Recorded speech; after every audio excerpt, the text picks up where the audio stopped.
لأن علماء كمذا عالم مالين مثلا قصة عجيب ونوشك يوحيري عبد القادر جيلاني الله أقول حارسته شيخ عالم والرباني يبوها أنت أنو أنك أقانو سقوير أقوم بوها هو يدي بكرستي لأن مركب العق في عنتي جيبته وقردي سفر مقالة السعودة بيكون درتي كتري أرضوا مقالة قالوا مساجد قال علم الحلقات كعلماء علم كبريسا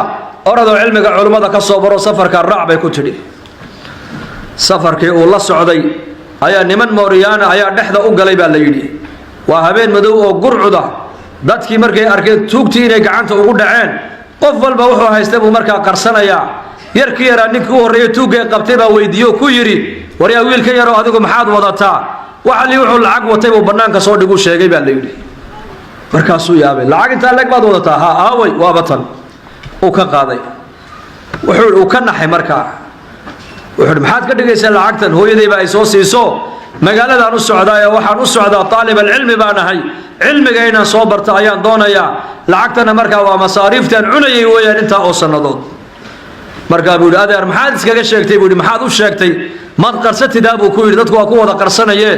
wuxuu hooyaday baa igu tiri waliga been ha sheegin hadaad been low aad noqotaa ilaahayna uu ku nicib binaadamkuna way ku nacayaan ajiib gacanta intuu qabtay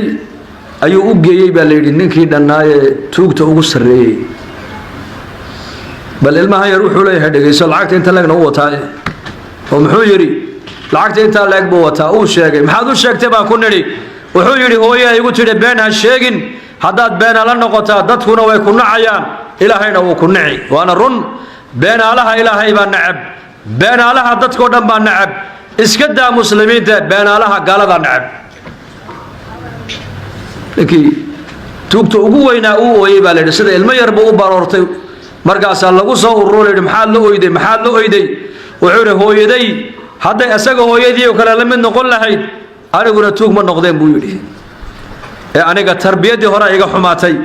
وحالك أن كفهم يا يركا هو يدي ومربيت المهاير هذا الكي هو يدي بوفليي وهو هاي صورة ببنان كي نوكيني إنكنا أمرك إله إن توجبني oo tuug noqono umada aan dhacayno ayaan halka u fadhinaaye waxa iga balana maanta laga bilaabo ciidan ba dhici maayo yarka lacagtiisana u celiya dadkana sii daaya aniguna masaydkan galay waar toobadkeena salaamo buu halkii kaga dhaqaaqay ninkii tarbiyada hooyadu waxbay badashay ogow hooyoy hadaad hagaagtidna ubadka inoo hagaagi ubadkuna waa mustaqbalka diineed mustaqbalka dadeed mustaqbalka dalkeena weeyaan hadday noo hagaagaan ubadku waxay ka dhigan tahay dalka ay noo hagaagay hadday dumarku inaga baanaadaan oo haweenku ay baanaadaan waxay ka dhigan tahay dugsigii hore ayaa inaga xumaaday dadna ilmuhuna uu xumaani ilmuhu hadduu naga xumaadana mustaqbalkeena dambe uu baabay ogaada markaas marka walaashayda muslimada iyo hooyadeeda muslimada waxaan naftaydan ugu nasteexayn inakan inagu nasteexaynaya inaan shaqadeennii aan ku noqono